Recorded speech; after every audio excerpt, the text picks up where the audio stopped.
Welcome to the Car Deal Advisor Podcast Show. The presenter of this show is Hugh Hetrick. Get ready for special motoring legends and great deals on your next set of wheels. So the 5 red lights have just gone out and it's go, go, go.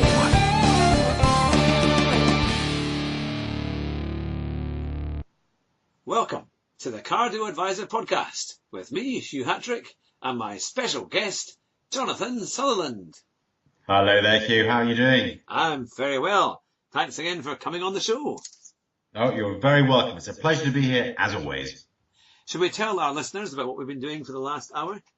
Yeah, well, this whole recording was meant to start over an hour ago, but we got slightly distracted talking about various cars that we'd like to buy, working out which cars that we own that we quite liked. Would it be good? Would you get a 911 GT3 or the GT2? All slightly hypothetical since we're both broken. Yeah. That's why we need our donations page to increase dramatically. Our PayPal account is. Yep, there's a link on the website. Right, so it's great to have our listeners on board, and on tonight's show, it's all about manufacturers. We're going to start reviewing our favourite cars. And also, we're going to go through a whole manufacturer. Tonight, it's going to be BMW. And we're going to go through every model that they offer. And Jonathan and myself will give you our expert advice on what we think is good and what we think is terrible. So, shall we get started? That sounds like a blooming good idea. Yeah. The first BMW in the lineup is, of course, the 1 Series. It comes in 3 and 5 doors. It's been around for a while now, and it's very popular. It certainly has. It's a car that I've owned. Have you ever owned one, Hugh? I've not. I nearly bought one. Nearly bought a 120 diesel M Sport automatic. That was back in 2009 when they were giving them away. They had it for £140 a month. That is unbelievable. That was back then before PCPs were really cheap. Yeah. Of course. Yeah, well, I enjoyed mine. It was a good car. I had the one with the bigger engine, the M135i. Even when I had it, which the one I had was basically the current model, it was actually a bit behind the times, and that was in 2013. It was already been perhaps left behind by maybe the Golf R and some of the other new models that have come on the scene in terms of interior space, and some of the sort of plastics in the interior were not perhaps up to the highest standard. But I have to say, as a drive machine, it was phenomenal. The big engine one was incredibly powerful. And I believe the residual values are quite strong with a BMW propeller on the nose. Keeps the values high. What are they like nowadays for PCPs? Yeah. Oh, they're pretty good, and it's decent discount. I mean, at one point you could buy a new M135 for about £27,000 for the entry level car after a discount, and that was brand new. Which is a huge amount of car for the money. When you think that's barely a mid-spec Mocha, you can have your favourite car, Hugh. But or even now a top-end Astra or a top-end Focus. Yeah. It's got 5 doors, but it's going to be nowhere near as exciting as that. Exactly. It's basically a hot rod. And the one that I had, you'd still get 35 per gallon out of it, and that's petrol, so it's obviously cheaper than diesel. So it wasn't even that inefficient. Yeah. No, I like them. I think they're. I mean, I remember driving. I got to one as a courtesy car when my old BMW was getting serviced, and it was just a standard 118 diesel. It must have been about 7 or 8 years ago, even more than that actually. And it was incredibly good on fuel, and yet it was still fun to drive. And I took it over the hill roads near Gifford and that kind of way, and it was fantastic. I do quite like them. I definitely think it's a good place, but I think you've got to be at the right price. Don't get one that's over-spec'd and, kind of overpriced. You really need to go for either a base model or something really quite good to make it worth the money, I think. Yeah, there's some pretty dull, humdrum looking ones around with sort of, rather dull, non-metallic greys, or maybe they are metallic, but they don't look that metallic, or small kind of frilly wheels, as yours used to say, and they just don't look right. You need a nice M Sport 120D or 118D, or of course just go for the 135 or 140 M140i. Absolutely terrific machine, and it looks better now. When it first, it looks odd. The one I had was the pre-facelift version. And it's sort of, I think Jeremy Clarkson once said it like a startled mackerel. I don't think he was being complimentary. No, perhaps not. But, okay then. So, let's go on to the 2 Series, and especially the 2 Series Coupe. Yeah, absolutely. I Well, like them. firstly, what about all these cars that BMW make now? I mean, even 10 years ago, it was 3 Series, 5 Series, 7 Series, and maybe the X3 and X5, and that was pretty much your lot, apart from the odd sort of sports model. So now the range is just so full, it's unbelievable. There's no sector or niche that's been left unturned. But yeah, the 2 Series, basically a 1 Series with a boot, isn't it? Yeah, I really like the original one. I remember it was it a 223 diesel? Ah, yes, that was the 123D. Sorry, the 123 diesel. That's right. Was The 2 previous Series car, was a actually. separate Sorry, I got that model wrong. just a couple of years ago. But yeah, that basically That was a lovely car. effectively was the 2 Series. Yeah. Yeah, yeah. It was so well balanced. It reminded me of the early M3s and the really early 3 Series cars because it was so kind of small and agile. But it was such a nice car to place on the road. It was really, really good. I always wanted one of those. So I think And they're still in demand now. If yeah, you a good 123D, you're probably still getting 7 or 8,000 for the blooming thing. I mean, it's in good nick. They're very much in demand. Yeah, it was really good. And of course, the M2, they said they would never do it. The M2, and they've just redone that with the M3's engine, I believe. Or is it? I think yeah, it is the M3. And apparently it's just phenomenal. I mean, it's just a proper hot rod with the, you get the competition pack on it. It's just a phenomenal machine. Aye, aye. I know that they do, and they do look nice. It's just small enough to work. The design is really effective. And Certainly is there a 5? It's not a 5-door saloon, is it? Because Audi do their version with the little 4-door, don't they? Is it the A3 4-door, and they make a RS3 or something? But I'm not sure they do a 5-door. But yeah, it's another good car, another niche car. It's a bit of a stage up from the 2-door Nova Saloon that they had in the 1990s. They do, of course, the 2 Series Active Tourer and then the 2 Series Grand Tourer, both MPVs. Yeah, they are. I think the shorter one doesn't look good at all, but I think the longer one looks a little bit better. Yeah, but I wonder how far BMW can really push their brand when they're making I think underpowered 5-door MPVs. I mean, it's not really in touch with the brand's image. Yeah, I mean, going back to the 2 Series like convertible, I think that, I mean, I've seen some really well priced pre-reg cars. I think it's actually a really nice car for a convertible for that kind of money. Because again, what are you going to pay for something, towards that? The Audi, is it the A3 convertible? They're quite expensive. And so, I think that you get some good deals on the BMW version. And I just think it's just a nice size again. If you're a young person wanting a nice car and you can afford the PCP on it, it's probably quite a decent model to have. I guess, and the monthly is probably quite low because it's going to hold its value really well. Yeah, it's quite different, Get a nice colour, and definitely an M-spec version with a little automatic gearbox, and I think it would be a lovely car. Yeah, definitely. I certainly think that, when you say BMW are really sporty, and that's kind of their image, I don't think this Active Tourer, I mean, I haven't seen the sales figures for it, to be fair, but I can see that one being phased out and maybe dropped. I think I see quite a few, to be honest. Yeah, I see quite a few. I thought it might be replaced by the X2 if the X2 does well, and it looks lovely, I have to say. I really like the X2.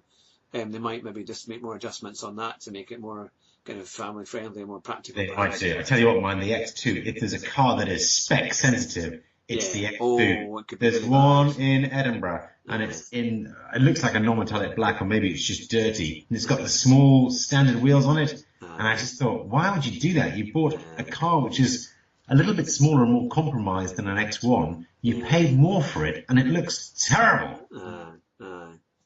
But it's a really nice kind of vibrant kind of, I don't think it's metallic, a kind of candy blue colour. It looks phenomenal with a nice wheel of the M Sport pack. I saw one in Vienna when I was over there a few weeks ago, and it really looked phenomenal, actually. It really did look good. Oh, well. So that's an interesting one. That I've only ever seen it in the showrooms. I've never yet had a drive in it, but hopefully we'll get a drive in it in the next few months. But now, of course, we'll go on to the 3 Series, which has so many different versions. Yeah, you've had saloons, you've had Tourings. One of your very first cars was a Touring, wasn't it? My first car was a 316 Touring, and then I had a 316 Coupe, then a 320i Touring, then a 328i Touring.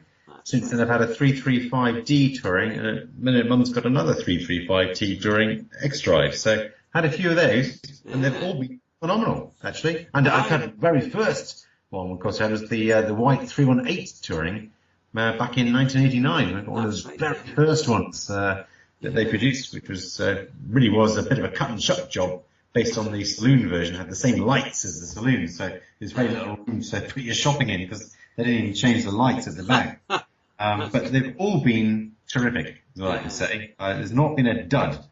And the current range is very similar. I remember the first one that you got, well, the 316 that you got. Was it a 316 Touring? I had a 318, a black one, in diamond black. And was it not round about £15,000 at the time? And it wasn't even that. It was about 14. Yeah. The funny thing is, I mean, okay, you've been driving for how many years? Since about 1994 or something, or 94? Too long, too many years. So yes, 24 years. 25-ish. Now you can't even buy a new Fiesta for that less price. I know. And you just think, how much more car were you getting for your money? And we thought that was pricey at the time. But it was a bargain, really, when you think what you're getting, and it was a nice car. Yeah, it's odd though, because some cars I think are not that expensive. It's weird how you said the Fiesta is, and I think it is. The starting price of over 15,000 seems incredibly high. But if you think about the cars that we used to have, certainly we used to have the Isuzu Trooper Citations, and they were about £30,000, £31,000 back in 1992, and now for £33,000 you can buy an X3 just about with phenomenal equipment on it for the same money as we were nearly 30 years ago. I mean, so I think in some ways cars have got an awful lot cheaper. And there's big discounts in that. Given the quality of them as well. I mean, what you're getting for your money. I mean, I remember the old automatics were just terrible. You had no anti-lock brakes, no traction control. The fuel economy wasn't very good. But now the cars are phenomenal. We've got features on the cars we couldn't even dream of back in 1992 here. Well, even in the late 90s, I remember one of my mates, he had a Mitsubishi Colt, and it had a 3-speed automatic. And it was terrible. I mean, the jumps in between the gears were something else. Yeah. And now you have Mercedes with a 9-speed, whatever, in their A-Class or something, I mean, it's incredible how the technology has got on, and how it just works. That's right. Because of electric cars, there's no gearboxes at all. That's probably the way it'll go. No gear at all. There was a thing the other day in Autocar magazine saying that the battery powered, like the Feds, the kind of hybrid cars, have only actually sold 1.5% more units. It's only about 11,500 cars this year, which is not a lot. I mean, they say they're all putting all this money into electric cars, but they're not really selling at all. I mean, that's nothing. You've got a market of nearly 2 million, and you've got, and you're only sold 11,000. But I'm based in Edinburgh, as the listeners know, and I'm walking around the city of Edinburgh, and I don't see a single charging point. I'm not joking. I walked around the city for 2 or 3 hours today. It was a nice afternoon, doing a bit of shopping. I thought I'd leave the car home, and I didn't see one electrical charging point. So what are you meant to do? This is meant to be one of the most progressive, as they always say, cities, and there's not a charging point in sight. To get electric cars, I'm having a charging point put in my flat in next week. The only one I'll know in Edinburgh is the one in my own flat. There's not one public one available that I've seen. I'm sure there are some somewhere, but not in the city centre. Yeah, well, that's one for our listeners. If you know where the charging points are in Edinburgh, you can let Jonathan know. And here's the one. You can email us at podcast@cardioadvisor.co.uk. We're going to take a short break, but we'll be right back. At cardioadvisor.co.uk, we can help you save thousands of pounds on your next new car or van.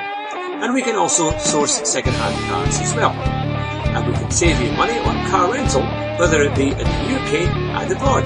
Just click our rental link on the website. And we'll give you a free gift if you trade in your car with We Buy Any Car using our special website link. So go to the website now and see how much you can save. And it's back to the show. Thanks for listening. Welcome back to the Cardio Advisor podcast show with me, Hugh Hattrick, and my very special guest, Jonathan Sutherland. Now, we were midway through the BMW models, so let's get on with the reviews. Now, we were up to the 3 Series, and now, of course... What comes after 3, Hugh? Sorry? What comes after 3? 4. But hey! Let's look 3.5, because there is the 3 Series Gran Turismo. Oh, fair point. Yeah. Yeah. In some colours. Don't say you like it. Please no. In some We've colours. known each other 25 years. Yes, so we do have a big go-kart event on Sunday. But another story. I don't know. In M Sport versions, it looks all right. I've seen one or two, and I thought, maybe in white or silver, you might get away with it. When was your last visit to the opticians? You need to get the prescription strengthened on your glasses, maybe. I don't know. 3 years ago, certainly, but. Yeah, that'll be it. That's it. No, I think there's obviously a lot of distortion in your eyesight there because I just see an amorphous blob. Oh well. It looks awful. It's something weird. The Germans apparently they don't really like a stick. They kind of go for these strange things like the Audi A7. Yeah. The manufacturers or countries that make these cars have the A7 and a lot of the Mercedes sort of four-door coupe things. They're kind of bizarre. They seem to like them for some reason. And as Watcar says, the touring is better. It's quite clear. Yeah. Yeah, it says here in Autocar, hatchback practicality meets 3 Series dynamic talent. Dull but decent, according to them.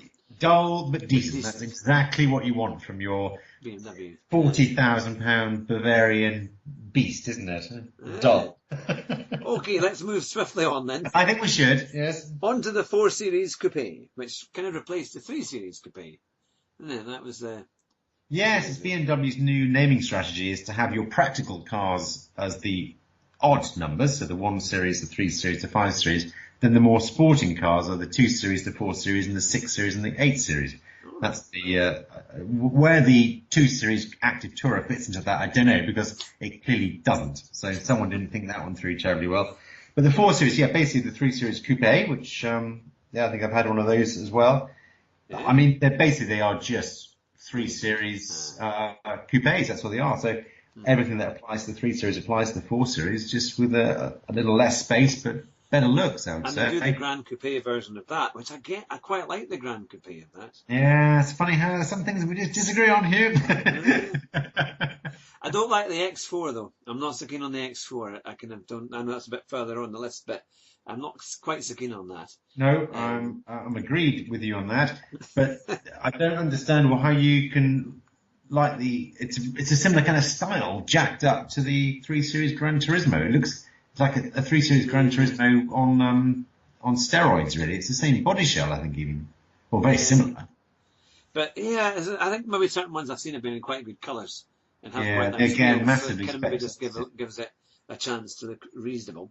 But so the 4 Series is very, very good in both coupe and convertible form. Very fast and lots of fun. Now, you've had quite a bit of experience of these cars, and so have I, of the 5 Series. Yes. It's a really nice car, actually.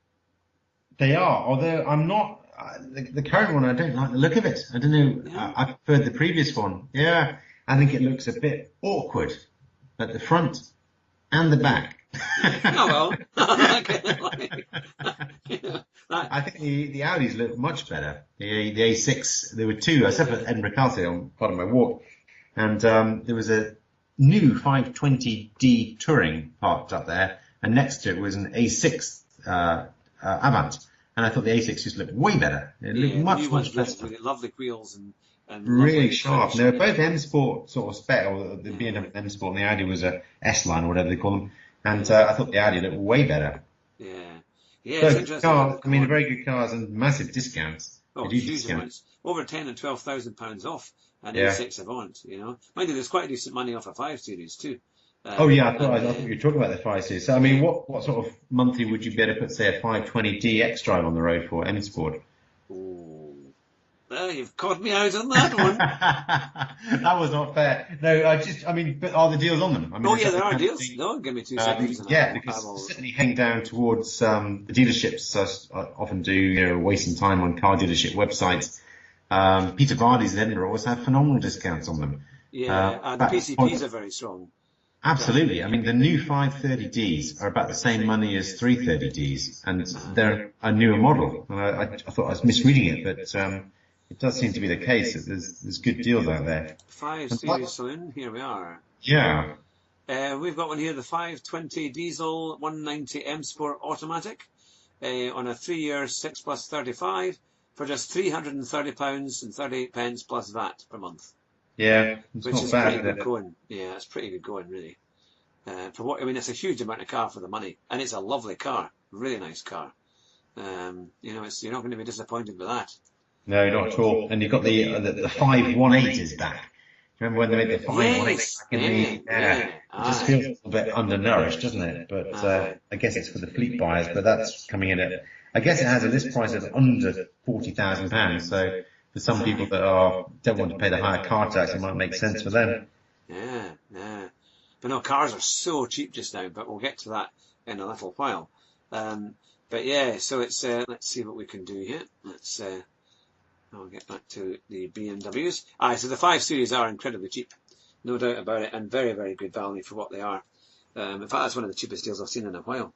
Because to get them, you know, doing enough, well, 330 is pretty good. £330 a month plus VAT for a car. It's a lot of car, the money. And if you've got a bit extra for the 530D, I believe that's won quite a lot of awards. It's certainly a 5-star car in car. Yeah. Yeah, no, it's pretty good going. But so then you've got the 6 Series. And also and the 6 Series Gran Turismo. I do quite like the Gran Turismo one. You know what? It looks better in the 6 Series. I think because it's bigger and fatter. It's longer, exactly. Yeah, kind of the weird kind of curved roof line. It's a bit more elongated, whereas I think the other ones, they look a little bit sort of like humpback bridges driving along, you know. But because the 6 Series is longer, it's got a better look to it. And I guess there's big discounts on those, I'd imagine. Oh, yes. There's always pretty chunky discounts on that model. Yeah, no, there's a lot of money off. I would expect at least 15 to 20 grand off some of them. Wow. You know, it's quite a bit. I can get you an exact figure. But to give you an example of what is available, let's have a look. Because they've brought in the 620D now, so it's a much smaller engine option for that car. It's quite a small engine, but what sort of price can 620Ds come in at? Because their list price is about 43,000, which isn't too bad. Actually, to be fair, all the ones I've got are the kind of higher end models. Right. So yeah, that would be one I'd have to get a specialist quote on. But I mean, there's always good margin on that kind of car. It's always going to be decent. And yeah, it's such a nice car. And even with that Gran Turismo, whether diesel or petrol, I think that's going to be quite a nice machine to have. Definitely. I'll let you take over while I quickly do some research. Yeah, absolutely. Well, if we move on from the 5 Series, the 6 Series, obviously 7 Series comes next. And the 7 Series is a car which has never really sort of been as good as the S-Class in the eyes of most road testers and reviewers. But it's a car that I really like in its current form. It does look a bit like a big 5 Series, to be fair to it, but I've looked at some long wheelbase ones, and the rear of those cars is just phenomenal. You've got kind of a touch screen, almost like an iPad to control things with, screens in the back of the TVs, massage seats, heated seats, cooled seats. Just a phenomenal looking machine, to be honest, in the back there. Really enjoy, I'd quite like one, to be honest. And if you can get one about 18 months old, the depreciation is just phenomenal. So for £40,000, I reckon you can get yourself into a current shape 7 Series. Probably even less than that, actually. Here we are, the 6 Series M Sport Gran Turismo with I've got two here. There's the 3-litre turbo diesel, so it's a 630 diesel, automatic. Actually, that's done mileage, to be fair. We'll try and find one with a low. Here's one with 1,000 miles. It's on 1,000 miles, and it's only £34,990. Yeah, that's the 330D, is it? Yeah. 3-litre so that diesel. Car's a £55,000 car? And that was an 18 plate. On it. 18 plate, yeah. So it's. I mean, there's a lot of value in that. Yeah, and there's even cheaper ones. The 2-litre petrol on an 18 plate with 150 miles on the clock is just £35,850. Wow. That so yeah, no, there are. Here's one here. Look, it's a 67 plate with 10,000 miles. Cost new 70 grand, saved 34,000. It's basically it's half price in a year. Yeah. And that's 35,990. And it's a lovely car. I mean, it just shows you what kind of value you get. I mean, the PCP is saying here 653 a month, but that's just one example. You might be able to get that a bit less. But I mean, it's not bad. It's certainly a pretty good deal. It's Because you've got to incredible. think, it's got to be worth something after, 5 years, isn't it? You think it's going to be worth maybe 12, 13, 14 after 5 years? Well, you think it'd be worth more than that because there's a whole load of kind of wannabe gangsters around the place that love those kind of cars. Yeah. So you kind of think it's got to be, it's got to have some value in it for sure. But as you're saying on the 7 Series, they are phenomenal. Really lovely cars. Interiors and everything are spectacular. But then so is the Mercedes S-Class, the new version of that. Yeah, It's that's very amazing. true. It is very true. The competence of those cars is just phenomenal. Remember, I drove a couple of S-Classes at Millbrook when we were there in June. And I think when we discussed it when we left, my favourite car was the S-Class. Yeah. Because it was just so blooming competent. And it was almost as sort of pointy as a Renault Megane RS, but it was as cool and collected as a Range Rover, and the interior was incredible. The big TFT screens were great. The fit and finish was perfect. They were powerful. They were fast. And I was even looking at second-hand ones as soon as we got back. I was thinking maybe an S320 would just, and because they're obviously cars that people are quite picky about, and they maybe choose all kinds of different specifications on them. And maybe they get changed a lot. The depreciation is pretty high, so you could get sort of 25 to 30,000. Maybe not the absolutely current one, but you could get a really nice Mercedes-approved S-Class between 25 and 30, and there's loads of them. Yeah. And what a car to have. I mean, I remember when you drove it and you were so impressed. I have to say that's one car I would really like to drive over the next few months. Is to get a chance to drive one of those. I think it would be fantastic.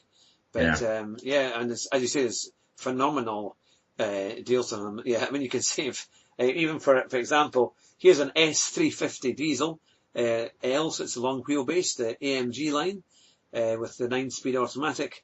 List price is £77,235, and you can get it for a shade over 67,000. So you're getting 10 grand off straight away. You are, but you really want to buy one 2 or 3 years old. Yeah, which is obviously lost a bit more. Then you can turn that 65 into 35. I mean, and at that point, it's just a phenomenal value for money. Aye. No, it's quite a machine. With in that kind of, even in base spec, it's pretty good.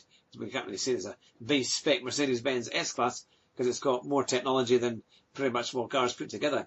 With the kind of standard things you get with a Mercedes S350, and it'll be a fast car as well. Actually, I mean that's really quick. And they've got a 4-cylinder one now as well. Is it not an S220? Yeah, they've got the S220 version, which has got basically a C-Class engine in it, but you've got all the space and refinement of the S-Class. And that's one I actually tried to drive, but I actually took a S320 by mistake.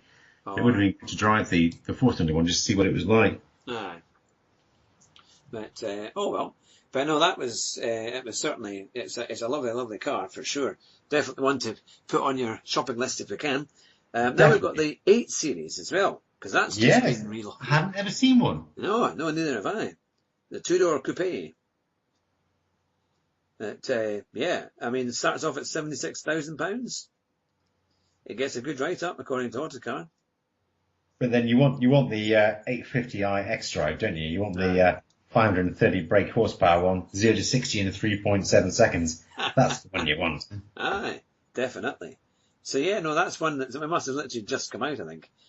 So we'll need to see where that one's at. Maybe they'll have it at Millbrook next year. They might do, but they probably won't let us drive it.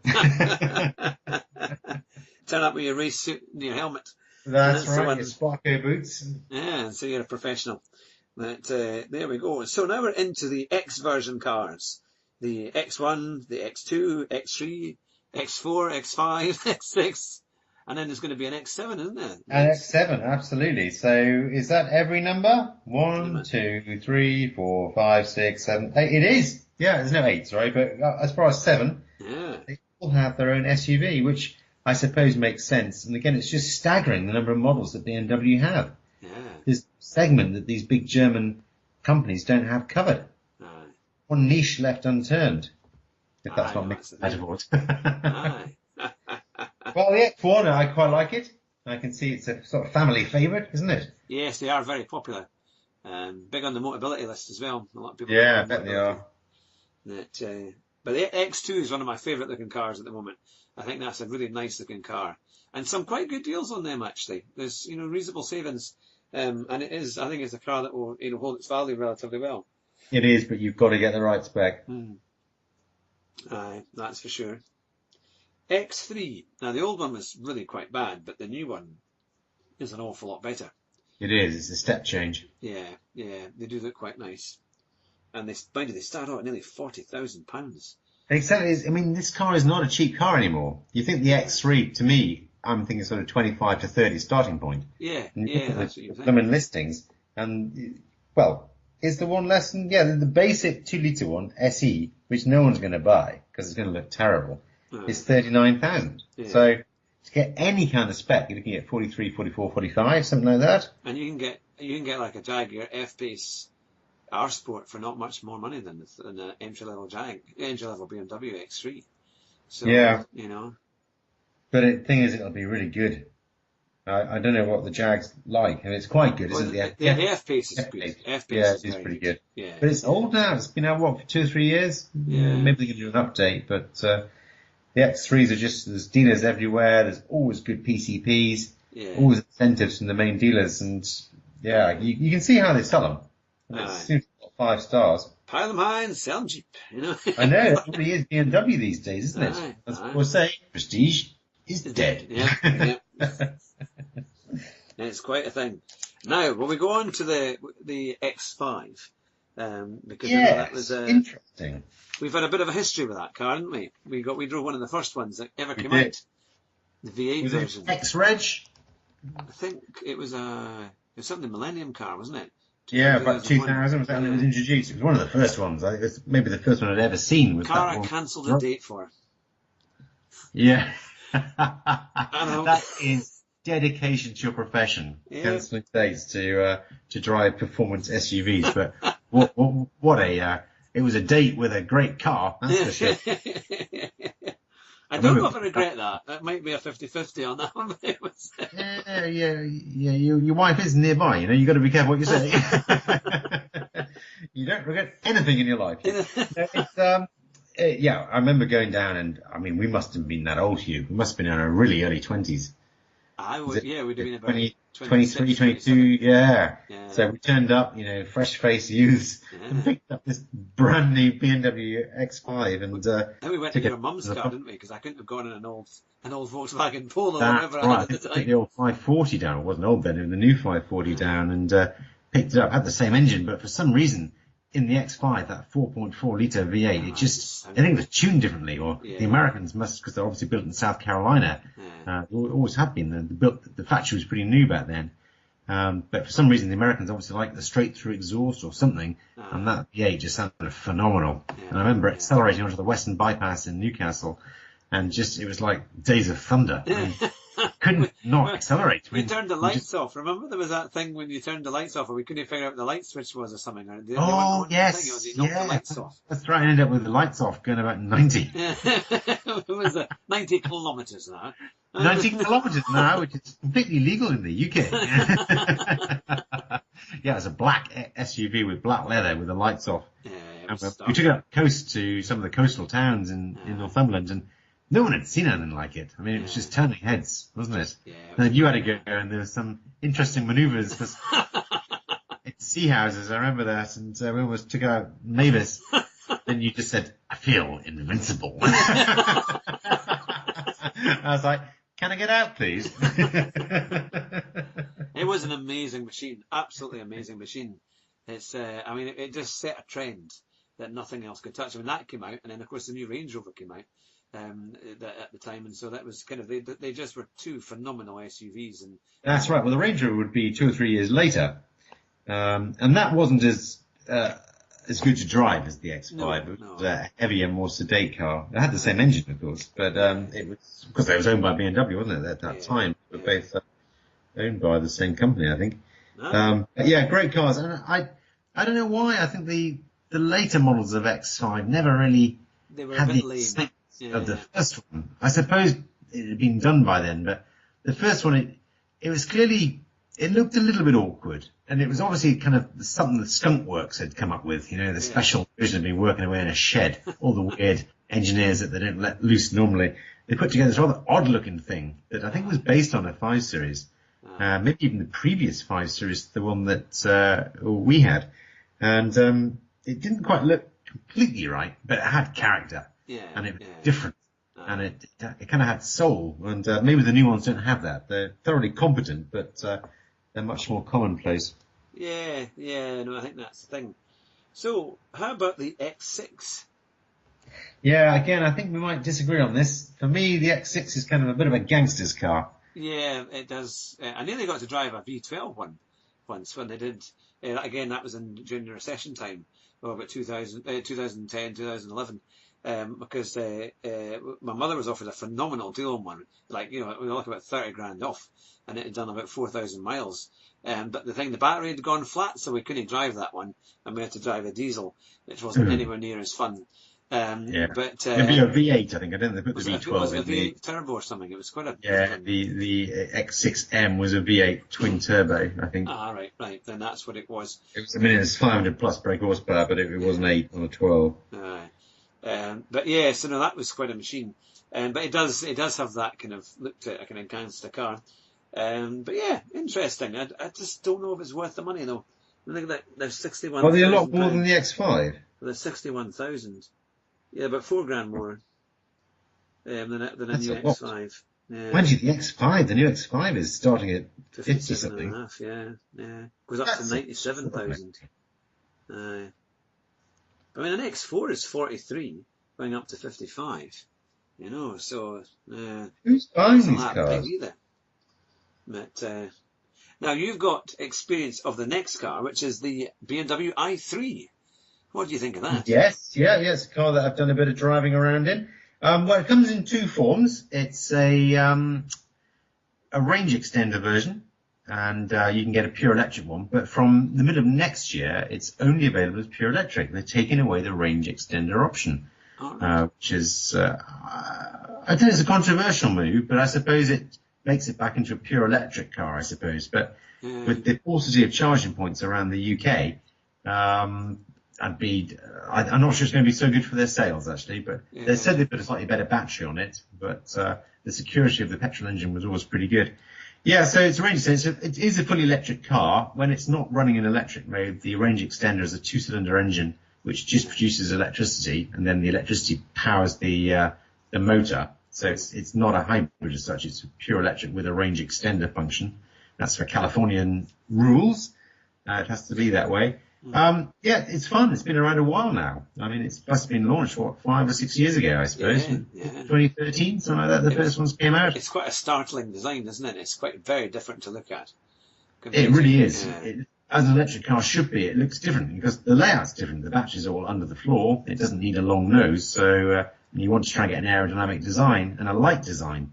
So that's what they've done. You've got aerodynamic wheels. The body is carbon fiber or carbon reinforced plastic, and the interior is made of recycled plastic in places as well. And it's kind of quite a space age kind of design. But they're nippy. You can get up to 0 to 60 in about 7 seconds.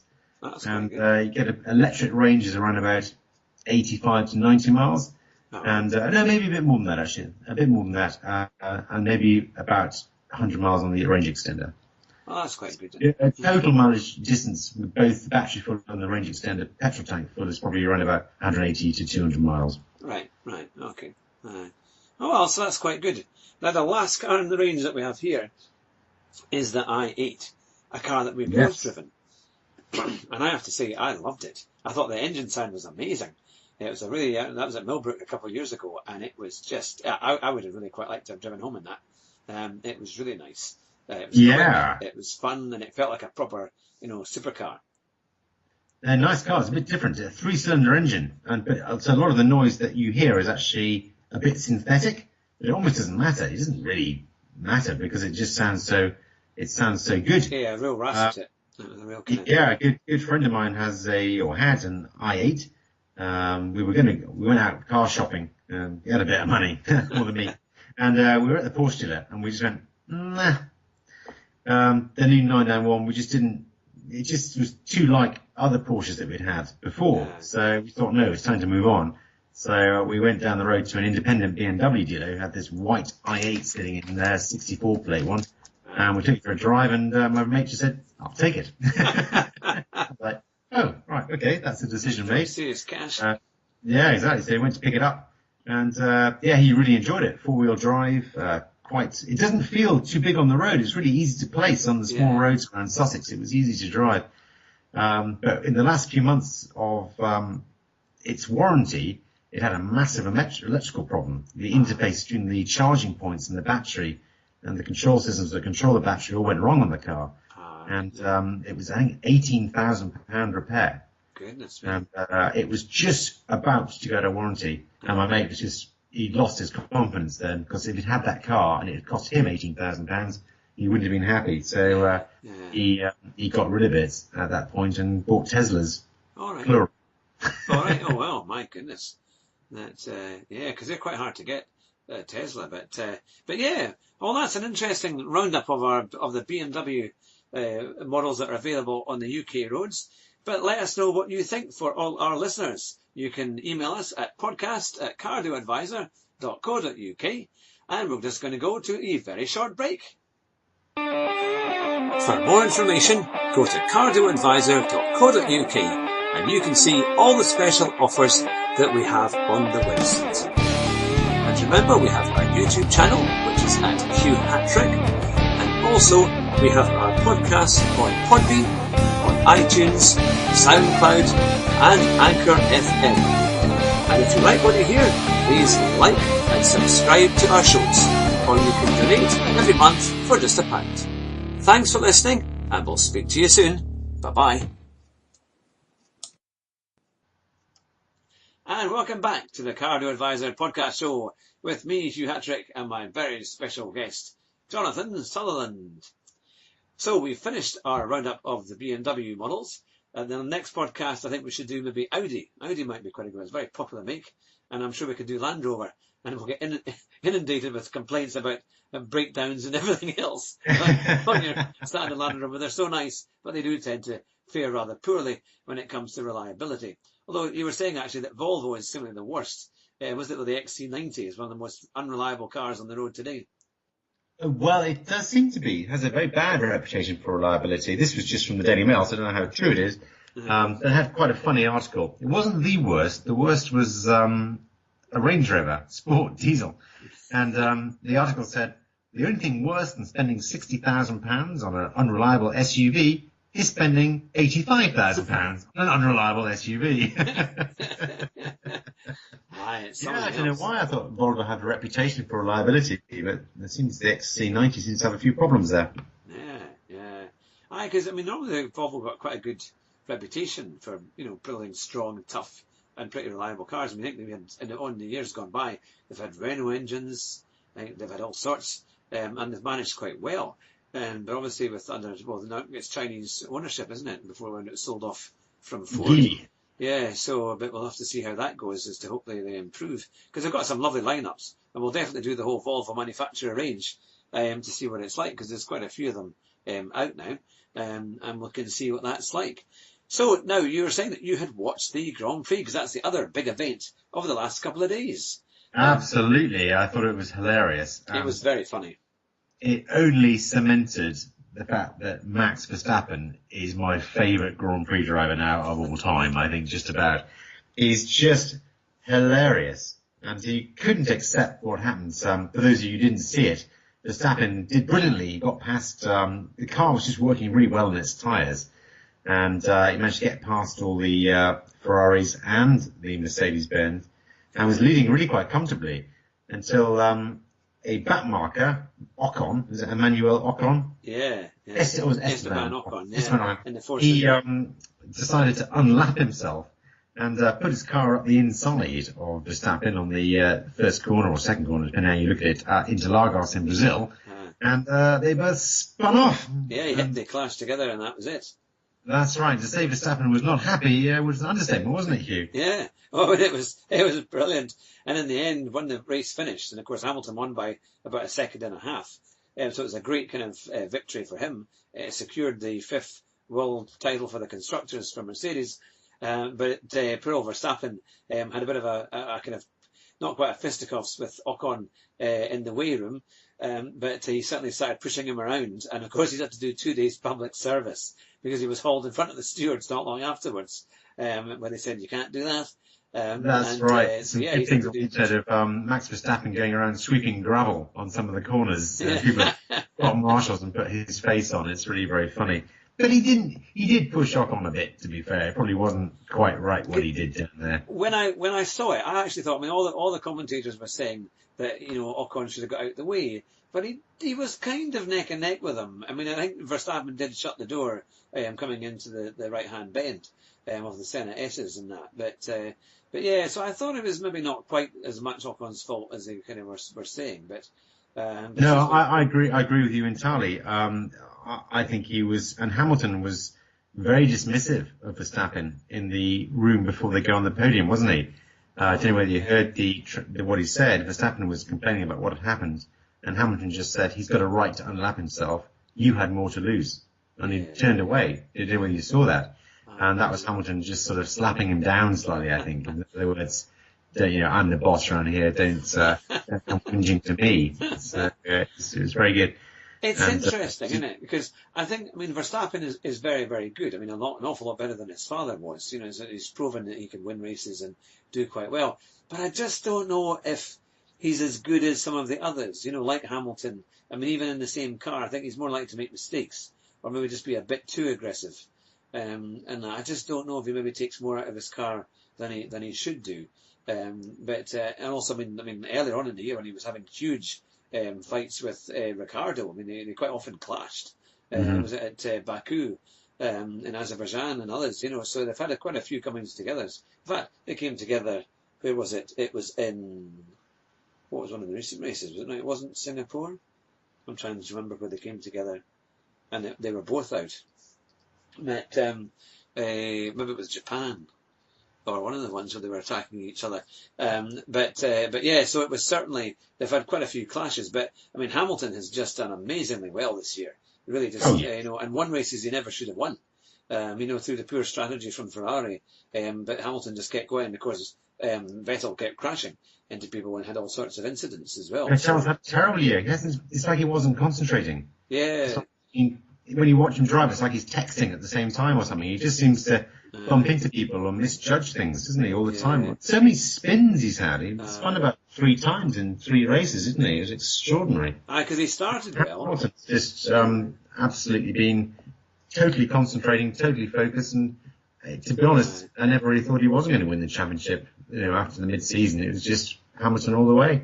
Yeah, I mean, he certainly did. And when you think the Mercedes wasn't as good as the Ferrari for a lot of it, it was, it was down on power or down on, outright speed. It wasn't great at following other cars as well, and yet they've still managed to do some really impressive race victories and finishes, which has been phenomenal.